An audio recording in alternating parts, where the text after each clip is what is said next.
Good evening students, मैं रुपेश कुमार झा आप लोगों के लिए लेकर आया हूं जेटेट एग्जामिनेशन 2016 का बाल विकास का क्वेश्चन। तो देखिए, मैं आप लोगों के लिए लेकर आया हूं स्पेशल रूप से ये जेटेट एग्जामिनेशन जो 2016 में हुआ है, और ये क्वेश्चन हम लेकर आए स्टूडेंट आपका बाल विकास एवं शिक्षण शास्त्र। और ये किस क्लास का क्वेश्चन है स्टूडेंट, देख लीजिए, क्लास 1 to 5 लेवल का। तो ये स्पेशल क्वेश्चन जो बाल विकास में पूछा जाता है, ये क्वेश्चन मैं आप लोगों के लिए लेकर आया हूं, और साथ में मैं विश्लेषण भी कराऊंगा जो पिछले कक्षाओं में पूछे गए प्रश्न हैं। तो चलिए स्टूडेंट, देर ना करते हुए क्वेश्चन को स्टार्ट करते हैं।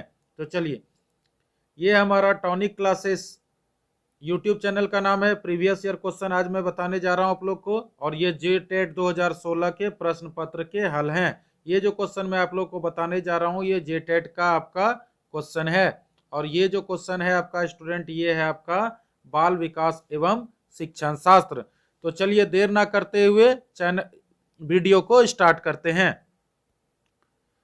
तो चलिए, पहला क्वेश्चन आपके सामने है, देखते हैं कि जब बच्चा फेल होता है तो इसका तात्पर्य क्या है। पहला ऑप्शन है आपका, बच्चों ने उत्तरों को सही तरीके से याद नहीं किया। दूसरा है, बच्चों को प्राइवेट ट्यूशन लेनी चाहिए थी। तीसरा हुआ, व्यवस्था फेल हुई। चौथा, स्टूडेंट बच्चा पढ़ाई के लिए योग्य नहीं है। तो बताइए स्टूडेंट, 5 सेकंड का समय दिया जाता है, इसका उत्तर क्या होगा। तो चलिए बताते हैं स्टूडेंट कि क्वेश्चन है आपका कि जब बच्चा फेल होता है तो इसका तात्पर्य क्या है।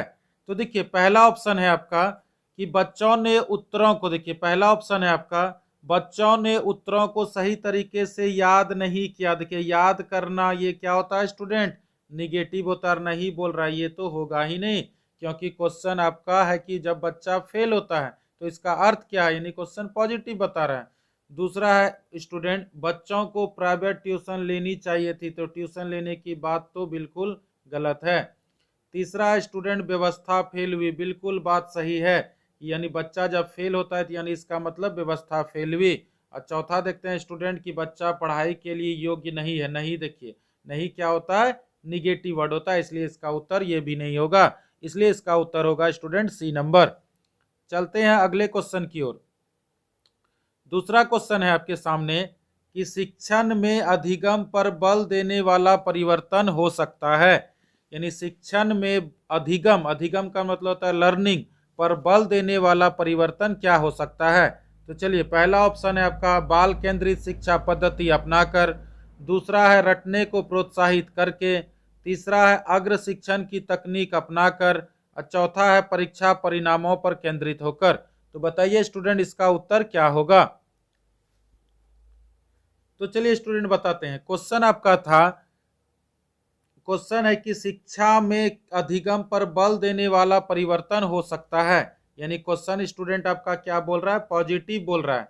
तो चलिए ऑप्शन हम देखते हैं कि क्या है। पहला ऑप्शन है आपका, पहला ऑप्शन है बाल केंद्रित शिक्षा पद्धति अपनाकर। देखिए, पहला है आपका बाल केंद्रित शिक्षा पद्धति अपनाकर, तो ये बात बिल्कुल सही है, हो सकता है। चलिए आगे बढ़ते हैं। दूसरा है रटना। देखिए, रटना क्या होता है स्टूडेंट, निगेटिव वर्ड होता है, ये तो आपका होगा नहीं, कट कीजिए। तीसरा आपका अग्र शिक्षण की तकनीक अपनाकर। तकनीक क्या होता है स्टूडेंट, निगेटिव वर्ड होता है, ये भी आपका नहीं होगा। चौथा आपका है परीक्षण परिणामों पर केंद्रित होकर। कोई भी परिणाम पर आप केंद्रित नहीं हो सकते, ये भी आपका क्या है स्टूडेंट, निगेटिव बात है। इसलिए शिक्षण पर अधिगम पर बल देने वाले परिवर्तन क्या हो सकता है, बाल केंद्रित शिक्षा पद्धति अपनाकर, यानी ए नंबर इसका आंसर होगा। चलते हैं स्टूडेंट अगले क्वेश्चन की ओर। 3 नंबर क्वेश्चन, 3 नंबर क्वेश्चन आपका है, बीजों, ध्यान से देखिएगा, बीजों का अंकुरन यानी संकल्पना, जिसको हम लोग अंग्रेजी में कहते हैं concept of germination of seeds, के शिक्षण की सबसे प्रभावी पद्धति कौन सी है। यानी क्वेश्चन स्टूडेंट आपका क्या है, पॉजिटिव है, समझिएगा बात को। अब आपके सामने ऑप्शन है, पहला ऑप्शन है विद्यार्थियों द्वारा पौधे के बीज बोना और उसके अंकुरन के चरणों का अवलोकन करना।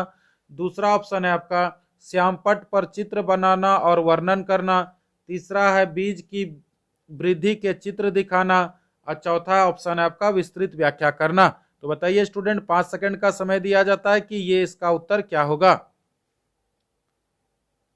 तो चलिए, उत्तर बताने से पहले मैं बता दूं कि ये जो क्वेश्चन आपका स्टूडेंट मैं बताने जा रहा हूं, ये है आपका जेटेट 2016 का क्वेश्चन है, याद रखिएगा। ये जो क्वेश्चन है स्टूडेंट आपका जेटेट 2016 का क्वेश्चन है और ये क्वेश्चन किसका है स्टूडेंट, सीडीपी यानी बाल विकास का है। तो इस तरह का क्वेश्चन का आपको संग्रह मिलेगा। अगर आप अभी तक मेरे चैनल से जुड़े नहीं हैं तो हमारे चैनल से जुड़ के आप जेटेट का स्पेशल नोट्स खरीद सकते हैं केवल 500 रुपया में। इस तरह का बेहतरीन सब क्वेश्चन का कलेक्शन आपको जेटेट का नोट्स में मिलेगा केवल 500 रुपया में। और अभी तक आप मेरे चैनल को सब्सक्राइब नहीं किए तो हमारे चैनल टॉनिक क्लासेस को आप सब्सक्राइब कर लीजिए। तो चलते हैं स्टूडेंट, इस क्वेश्चन का आंसर क्या होगा। तो क्वेश्चन था आपका बीजों का अंकुरण यानी संकल्पना, जिसको हम लोग अंग्रेजी में कहते हैं concept of germination of seeds के शिक्षण की सबसे प्रभावी पद्धति, यानी क्वेश्चन स्टूडेंट आपका क्या बोल रहा है, पॉजिटिव। क्वेश्चन क्या बोल रहा है, पॉजिटिव। तो इसका उत्तर भी आपका पॉजिटिव ही होगा। चलिए पहला ऑप्शन देखते हैं क्या है। पहला ऑप्शन है आपका विद्यार्थियों द्वारा पौधे के बीज बोना। रुकिए, पहला ऑप्शन आपका देखिए बीजों का अंकुरण का संकल्पना की बात बोल रही है। तो पहला ऑप्शन आपका पढ़ते हैं, देखिए विद्यार्थियों द्वारा पौधे का बीज बोना और उसके अंकुरण चरणों का अवलोकन करना।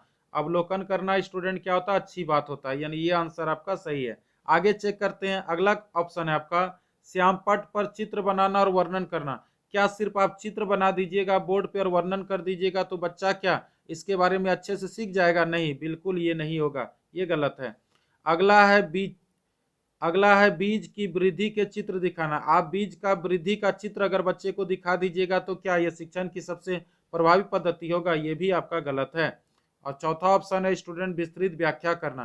तो व्याख्या करना ही आपका क्या होता है स्टूडेंट, निगेटिव वर्ड होता है, ये भी इसका उत्तर नहीं होगा। इसलिए इसका स्टूडेंट आंसर क्या होगा, 3 का उत्तर क्या होगा आपका ए नंबर, विद्यार्थियों द्वारा पौधे के बीज बोना और उसके अंकुरण के चरणों का अवलोकन करना।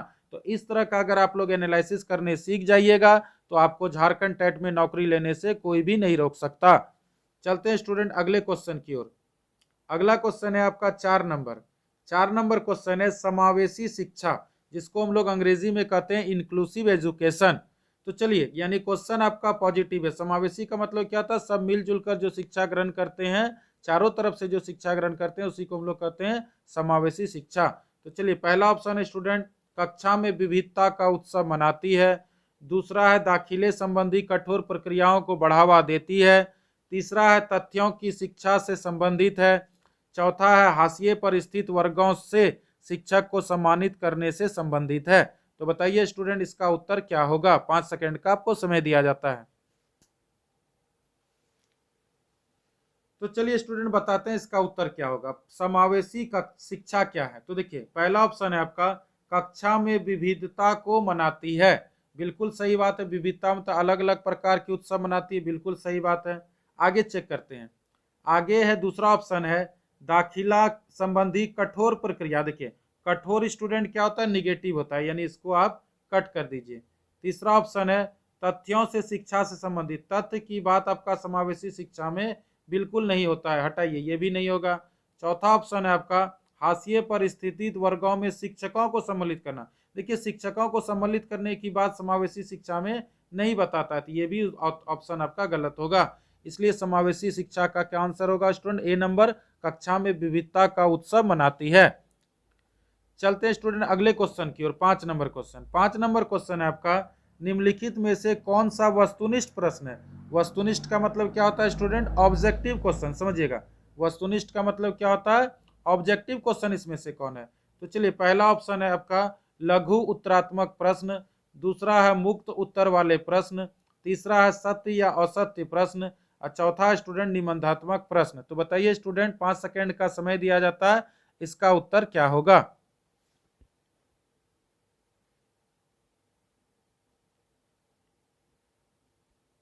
तो चलिए स्टूडेंट क्वेश्चन था आपका, देखिए क्वेश्चन आपका था कि निम्नलिखित में से कौन सा वस्तुनिष्ठ प्रश्न है, यानी क्वेश्चन आपका कौन बोल रहा है, वस्तुनिष्ठ प्रश्न कौन है। तो देखिए पहला है आपका लघु उत्तर। तो लघु क्या होता है, शॉर्ट क्वेश्चन। तो देखिए शॉर्ट तो आपका होगा नहीं, हटाइए, ये गलत है। दूसरा आपका क्या है, देखिए थोड़ा सा गलती है, देखिए फिर से समझाते हैं कि निम्नलिखित में से वस्तुनिष्ठ प्रश्न, वस्तुनिष्ठ का मतलब क्या होता है स्टूडेंट, ऑब्जेक्टिव क्वेश्चन कौन है, ये आपको बताना है। तो देखिए पहला है आपका लघु उत्तरात्मक प्रश्न। तो लघु का मतलब क्या होता है, शॉर्ट क्वेश्चन। यानी वेरी शॉर्ट, तो वेरी शॉर्ट तो आपका वस्तुनिष्ठ प्रश्न में नहीं आता है। दूसरा ऑप्शन है आपका मुक्त उत्तर वाले प्रश्न, तो मुक्त उत्तर मतलब होता है ओपन एंडेड क्वेश्चन, यानी आप किसी भी प्रकार से लिख सकते हैं, तो ये भी आपका वस्तुनिष्ठ नहीं होता, ये भी गलत हो गया। तीसरा ऑप्शन है स्टूडेंट आपका सत्य और असत्य, जिसको हम लोग अंग्रेजी में कहते हैं स्टूडेंट ट्रू और फॉल्स, ट्रू या कहिए या फॉल्स कहिए, जिसको सत्य और असत्य, ये बात बिल्कुल सही है। चौथा है निबंधात्मक प्रश्न, निबंधात्मक प्रश्न आपका वस्तुनिष्ठ प्रश्न में नहीं आता है, ये भी आपका उत्तर गलत होगा, इसलिए इसका स्टूडेंट आंसर होगा सी नंबर, सत्य और असत्य। चलते हैं अगले क्वेश्चन की ओर। अगला क्वेश्चन है स्टूडेंट आपका, देखिएगा ध्यान से, अगला क्वेश्चन है आपका निम्नलिखित में से कौन सी प्रगतिशील शिक्षा, यानी क्वेश्चन आपका क्या बोल रहा है, प्रगतिशील शिक्षा की विशेषता बताना, यानी क्वेश्चन आपका पॉजिटिव। तो पहला ऑप्शन है आपका, देखिएगा ध्यान से, केवल प्रस्तावित पाठ्य पुस्तकों पर आधारित अनुदेश। दूसरा है परीक्षाओं में अच्छे अंक प्राप्त करने पर बल। चौथा है बार बार ली जाने वाली परीक्षाएं। चौथा है समय सारणी और बैठने की व्यवस्था में लचीलापन। तो बताइए स्टूडेंट, 5 सेकंड का समय दिया था, इसका उत्तर क्या होगा। तो चलिए स्टूडेंट इसका उत्तर बताते हैं कि इसका उत्तर क्या होगा। तो चलिए क्वेश्चन था आपका कि निम्नलिखित में से कौन सी प्रगतिशील शिक्षा, यानी क्वेश्चन क्या बोल रहा है, प्रगतिशील शिक्षा की विशेषता बताना है। तो देखिए पहला ऑप्शन है आपका, देखिए पहला ऑप्शन है कि केवल पाठ्य पुस्तक पर आधारित अनुदेशक, तो केवल भाई साहब जहां भी आपको मिलेगा वो होता है स्टूडेंट आपका निगेटिव, हटाइए। दूसरा है परीक्षाओं में अच्छे अंक प्राप्त करने पर बल, क्या परीक्षा में अच्छे अंक प्राप्त करने पर बल देंगे स्टूडेंट को, तो बल ही क्या होता है स्टूडेंट निगेटिव, ये भी आपका नहीं होगा, दूसरा ऑप्शन भी गलत होगा।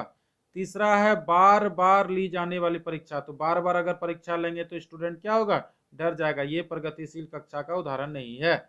अगला है स्टूडेंट समय सारणी और बैठने की व्यवस्था में लचीलापन, ये आपका स्टूडेंट आपका एकदम राइट आंसर है कि समय सारणी और बैठने की व्यवस्था में लचीलापन करेंगे तो स्टूडेंट क्या होगा, वो प्रगतिशील शिक्षा का आपका उदाहरण है, याद रखिएगा। तो इसका उत्तर होगा डी नंबर। चलते हैं क्वेश्चन स्टूडेंट 7वां नंबर क्वेश्चन। 7वां नंबर क्वेश्चन है आपका कि बताइए कि एक शिक्षक प्रश्न पत्र बनाने के बाद यह जांच करता है कि क्या प्रश्न परीक्षण के विशिष्ट उद्देश्यों की परीक्षा ले रहे हैं, वह मुख्य रूप से प्रश्न पत्र की डायस के बारे में चिंतित है। यानी क्वेश्चन आपका पॉजिटिव बता रहा है कि एक शिक्षक प्रश्न बनाने के बाद यह जांच करता है कि क्या प्रश्न परीक्षण के विशिष्ट उद्देश्यों की परीक्षा ले रहे हैं, यानी इसका मतलब है कि आप सारा चीज मिलाकर परीक्षा ले रहे हैं, वह मुख्य रूप से प्रश्न पत्र की डायस के बारे में चिंतित है। तो चलिए ऑप्शन आपके सामने है, संपूर्ण विषय वस्तु को शामिल करने के लिए, प्रश्नों के प्रकार, विश्वसनीयता, वैधता। तो बताइए स्टूडेंट, 5 सेकंड का समय दिया था, इसका उत्तर क्या होगा।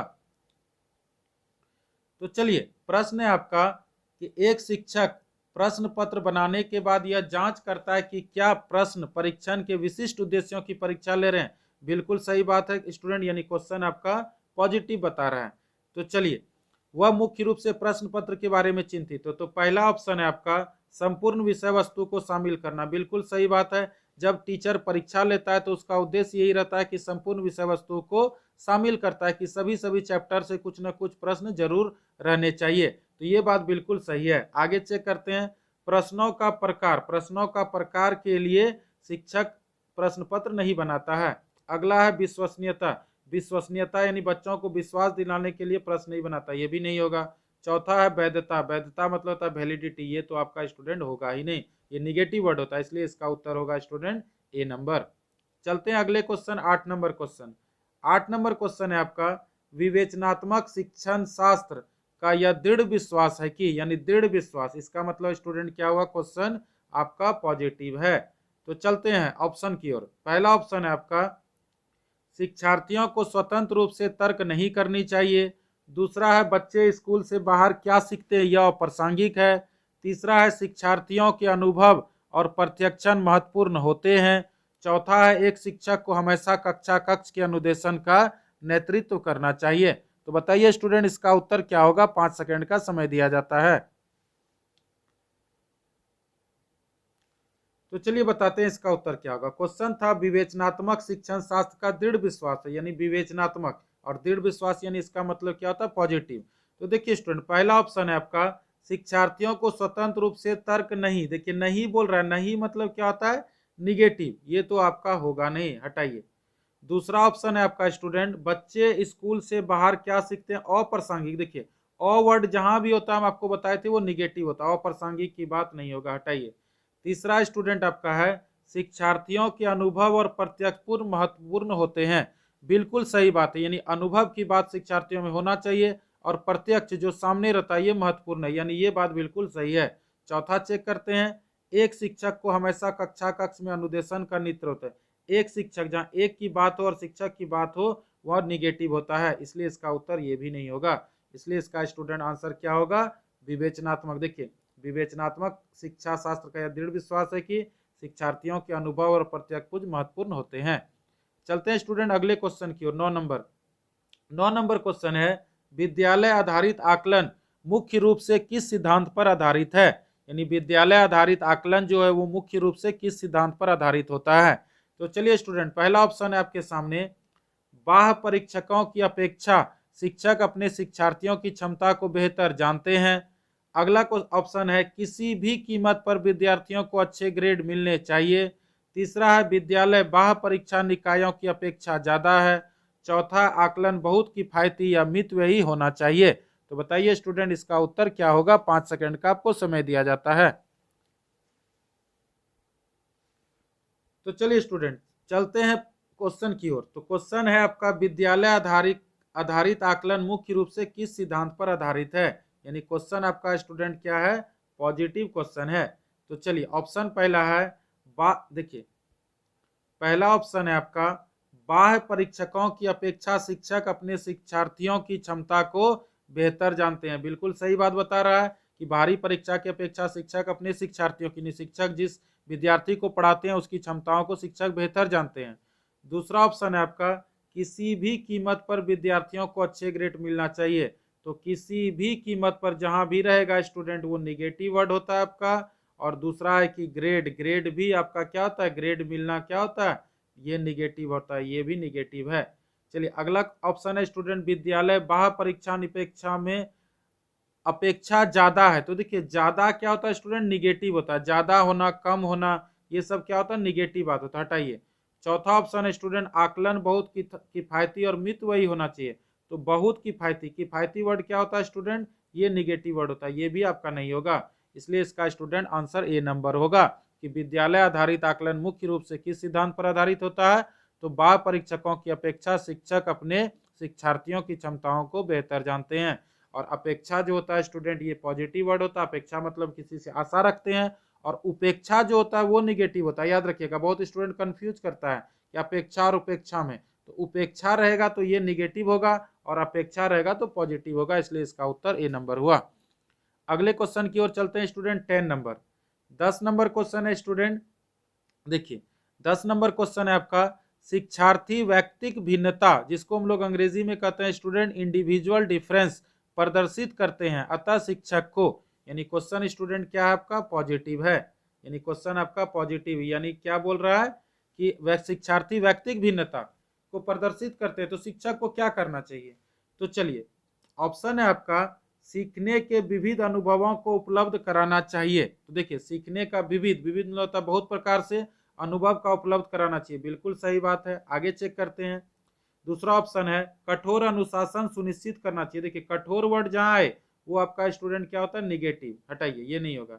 तीसरा है, परीक्षाओं की संख्या बढ़ा दी जाना चाहिए। देखिए बढ़ा देना, घटा देना, ये सब स्टूडेंट क्या होता है, निगेटिव आता है। क्या परीक्षा की संख्या बढ़ा देंगे तो क्या होगा, शिक्षार्थी व्यक्तिगत भिन्नता प्रदर्शित कर लेगा, नहीं, ये बात गलत है। और चौथा है, अधिगम एक समान गति पर बल देना चाहिए। देखिए एक समान गति पर अधिगम बल नहीं देना चाहिए, एक समान गति भी निगेटिव है और बल देना भी आपका निगेटिव है, इसलिए आंसर ये भी नहीं होगा। इसलिए इसका उत्तर होगा स्टूडेंट 1 नंबर कि शिक्षार्थी व्यक्तिगत भिन्नता यानी इंडिविजुअल डिफरेंस प्रदर्शित करते हैं, सीखने के विविध अनुभवों को उपलब्ध कराना चाहिए, यही इसका आंसर आपका बेस्ट आंसर होगा। चलते हैं स्टूडेंट 11 नंबर। 11 नंबर क्वेश्चन है आपका, निम्नलिखित में से कौन सा विकास का सिद्धांत है, यानी क्वेश्चन स्टूडेंट आपका पॉजिटिव बोल रहा है। चलिए ऑप्शन की ओर चलते हैं। पहला ऑप्शन है आपका, सभी की विकास दर समान नहीं होती है। दूसरा है विकास हमेशा रेखीय होता है, तीसरा है यह निरंतर चलने वाली प्रक्रिया नहीं है, चौथा है विकास की सभी प्रक्रिया अंतर संबंधित नहीं है। तो बताइए स्टूडेंट, 5 सेकंड का समय दिया था, इसका उत्तर क्या होगा? तो चलिए स्टूडेंट बताते हैं अच्छे से। इसका देखिए क्वेश्चन है निम्नलिखित में से कौन सा विकास का सिद्धांत है। तो देखिए विकास का सिद्धांत के बारे में बता रहा है, यानी क्वेश्चन आपका पॉजिटिव बता रहा है।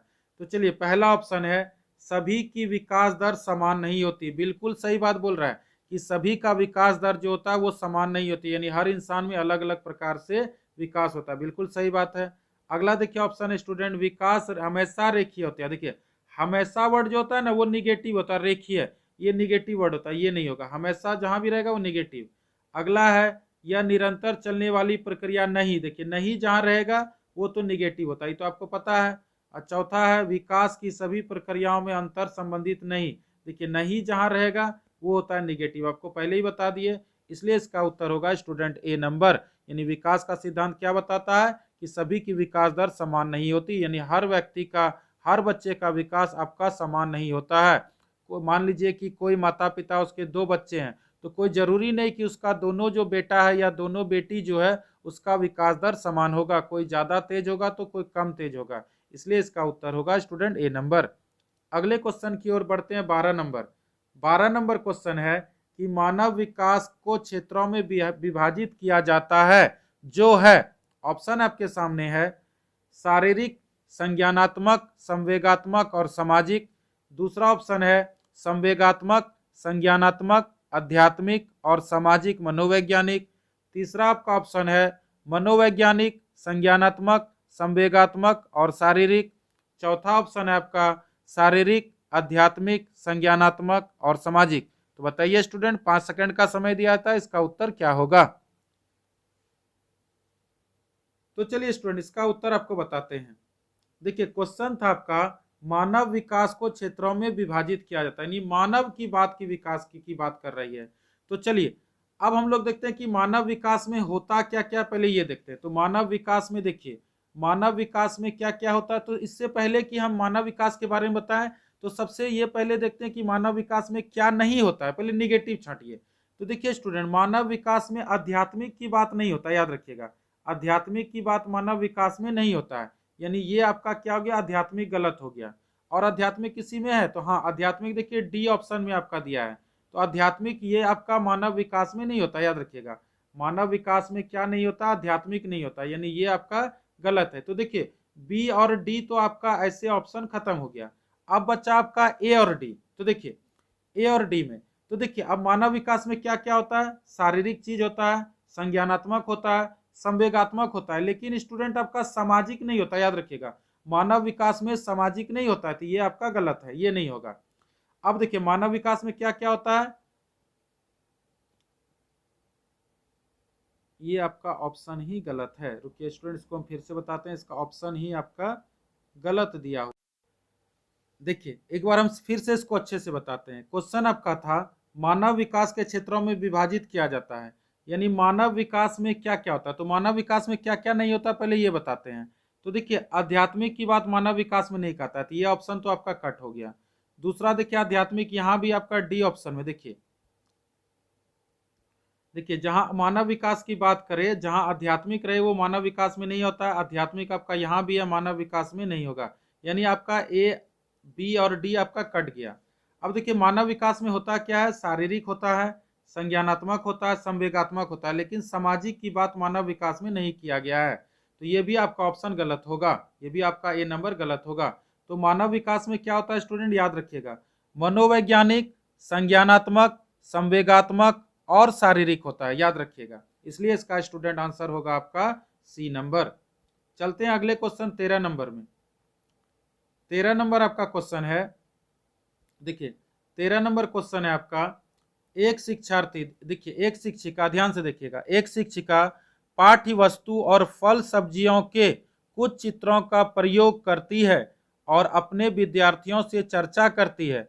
विद्यार्थी इस जानकारी को अपने पूर्व ज्ञान से जोड़ते हैं और पोषण की संकल्पना का सीखते हैं। यह उपागम डायस पर आधारित है। तो बताइए स्टूडेंट इसका उत्तर क्या होगा। पहला ऑप्शन है आपका अधिगम के शास्त्रीय अनुबंधन सिद्धांत पर, पुनर्बलन के सिद्धांत पर, अधिगम के सक्रिय अनुबंधन पर, ज्ञान के निर्माण पर। तो बताइए स्टूडेंट इसका उत्तर क्या होगा। तो चलिए देखिए क्वेश्चन समझिएगा अच्छे से। बोल रहा है एक शिक्षिका, क्वेश्चन को ध्यान से समझिएगा, एक शिक्षिका पाठ्य वस्तु और फल सब्जियों के कुछ चित्रों का प्रयोग करती है और अपने विद्यार्थियों से चर्चा करती है। यानी पाठ्य पुस्तक में फल सब्जी का कुछ दिखाकर वो अपने विद्यार्थियों से चर्चा करती है, यानी क्वेश्चन पॉजिटिव। विद्यार्थी इस जानकारी को अपने पूर्व ज्ञान में जोड़ते हैं, यानी विद्यार्थी क्या करता है स्टूडेंट, इसको विद्यार्थी को जानकारी जो अपने पूर्व ज्ञान में जोड़ते हैं और पोषण की संकल्पना को सीखते हैं। तो यह उपागम डैश पर आधारित है। तो पहला ऑप्शन है आपका अधिगम का शास्त्रीय अनुबंधन, अधिगम का शास्त्रीय अनुबंधन बिल्कुल गलत है। दूसरा ऑप्शन है पुनर्बलन का सिद्धांत, पुनर्बलन की सिद्धांत तो आपका बीएफ स्किनर ने बताया, ये तो होगा नहीं। तीसरा ऑप्शन है आपका स्टूडेंट अधिगम का सक्रिय अनुबंधन, यानी अधिगम की बात और सक्रिय अनुबंधन की बात आपका नहीं किया, क्योंकि यहाँ विद्यार्थियों में चर्चा करने की बात हो रहा है और विद्यार्थी इस जानकारी को अपने पूर्व ज्ञान से क्या होता है, ज्ञान की निर्माण। यही आपका स्टूडेंट आपका पॉजिटिव आंसर होगा।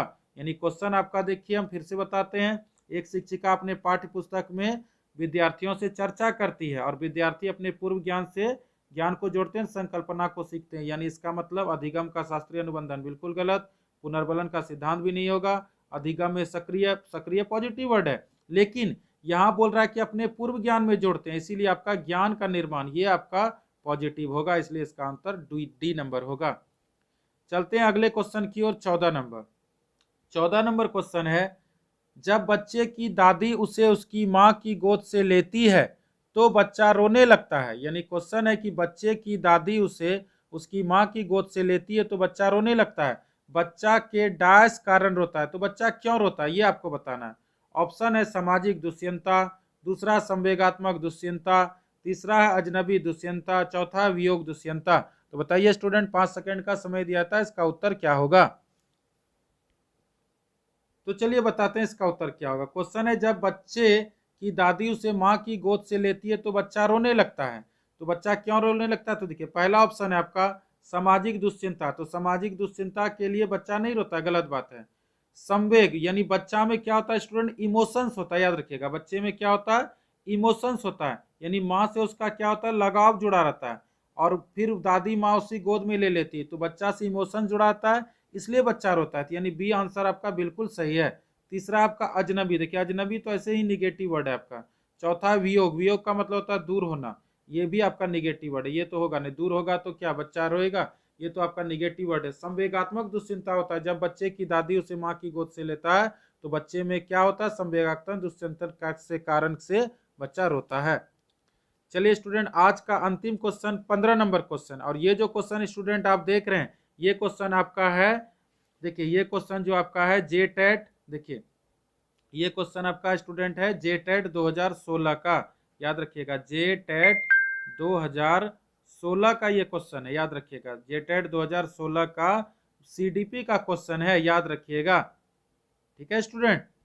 तो चलिए अगर आपको स्पेशल नोट्स जेटेट का लेना है, स्पेशल नोट्स अगर आपको जेटेट का लेना है तो आप केवल 500 रुपया में जेटेट का नोट्स खरीद सकते हैं। हमारे चैनल में व्हाट्सअप नंबर दिया, आप उस व्हाट्सअप नंबर पर कांटेक्ट करके जेटेट का स्पेशल नोट्स खरीद सकते हैं। तो चलते हैं स्टूडेंट आज का अंतिम क्वेश्चन। आज का अंतिम क्वेश्चन है शिक्षा के संदर्भ में समाजीकरण से क्या तात्पर्य है।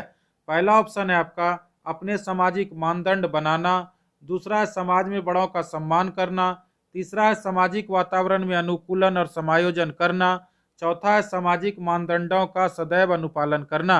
तो बताइए स्टूडेंट 5 सेकंड का समय दिया था, इसका उत्तर क्या होगा।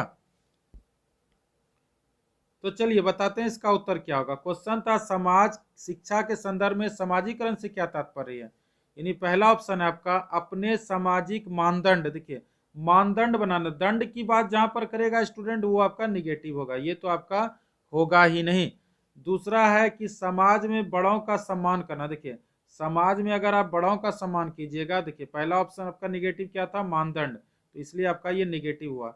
दूसरा आपका ऑप्शन है स्टूडेंट समाज में बड़ों का सम्मान करना, क्या शिक्षा के संदर्भ में अगर सिर्फ समाज में बड़ों का सम्मान कर देंगे तो क्या समाजीकरण हो जाएगा, नहीं स्टूडेंट ये भी आपका गलत बात है। तीसरा ऑप्शन है सामाजिक वातावरण में अनुकूलन और समायोजन, बिल्कुल सही बात है कि शिक्षा के संदर्भ में समाजीकरण से क्या तात्पर्य है कि सामाजिक वातावरण में क्या करना होगा स्टूडेंट हमको। देखिए सामाजिक वातावरण में क्या करना पड़ेगा हमको, अनुकूलन और समायोजन करना होगा। ये पॉजिटिव बात है, ये सही आंसर है। चौथा देखते हैं, सामाजिक मानदंडों का सदैव अनुपालन। देखिए मानदंड और सदैव, सदैव मतलब तो हमेशा अनुपालन करना, ये आपका निगेटिव बात होता है। तो इसलिए इसका स्टूडेंट आंसर हो गया सी नंबर कि शिक्षा के संदर्भ में सामाजिकरण से क्या तात्पर्य है, सामाजिक वातावरण में अनुकूलन और समायोजन करना, ये आपका सी नंबर उत्तर होगा।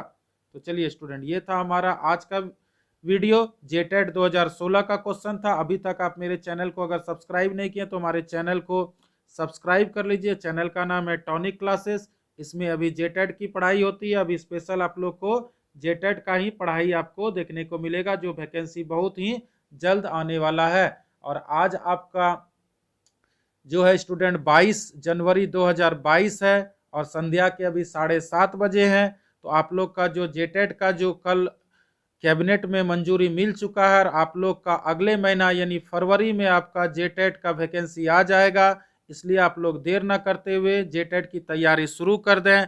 और आपको जेटेट में सबसे बढ़िया प्लेटफॉर्म अगर आपको तैयारी करने को मिलेगा तो वो मिलेगा आपको टॉनिक क्लासेस। यहाँ पर आपका जेटेट का स्पेशल बैच चल रहा है, आपका सीडीपी का टेस्ट चल रहा है, मैथमेटिक्स का चल रहा है, ईवीएस का चल रहा है, हिंदी का चल रहा है, इंग्लिश का चल रहा है। तो स्टूडेंट आप देर न करते हुए हमारे चैनल को सब्सक्राइब करें। और अगर आप जेटेट का स्पेशल नोट्स अभी तक नहीं लिए हैं तो केवल 500 रुपया में आप जेटेट का नोट्स ले सकते हैं। और आपको संपर्क करने के लिए ये मोबाइल नंबर दिया है 9939700797 पर आप कांटेक्ट कर सकते हैं। तो ये था स्टूडेंट हमारा जेटेट एग्जाम 2016 का, ये आपका क्वेश्चन था बाल विकास एवं शिक्षण शास्त्र का 2016 का ये क्वेश्चन था। तो स्टूडेंट आपको हमारा ये वीडियो कैसा लगा आप कमेंट बॉक्स में जरूर बताइएगा। मैं रुपेश कुमार झा आपसे मिलूंगा कल संध्या 7 बजे अगले टेस्ट सीरीज के साथ। धन्यवाद।